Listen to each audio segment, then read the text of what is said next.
My colleague has been dead for a year, but she just caught my name. I am not crazy, I am not crazy. I saw her eyes roll up into her head when she spoke. Her voice was like a wet sponge being torn apart. It was like something was crawling up my spine from my toes to my brain. I have been working at Senior Pharmaceuticals for 5 years. I thought I knew everyone, but now I am not so sure. It started on Monday morning when I arrived at the office and saw my colleague Emily already there at her desk. I waved at her and she smiled back, but there was something off. Her skin looked like translucent parchment paper over grey muscle. It was like she was a doll. Someone had forgotten to paint eyes on her. Emily is a microbiologist. She specializes in virus research. Her lab is one of the most secure places in the building. I never see anything but a stale white lab coat and stale white hair. She is a ghost, a shadow, a reminder that not everything is as it seems. When I went to lunch, I saw Emily again in the break room. She was sitting at a table eating ramen noodles. The sound of the noodles slurping was like 1,000 maggots crawling over my skin. I tried to walk by without looking at her, but I couldn't help it. I saw her eyes roll up into her head and her voice was a low whisper.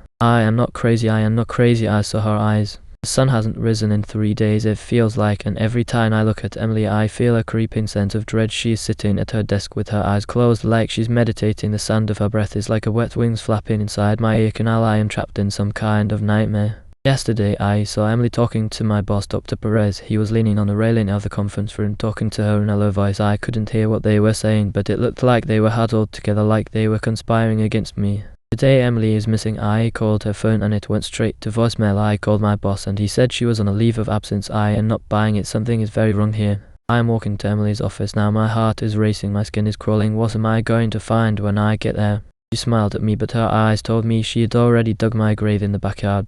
Oh God, oh God, oh God.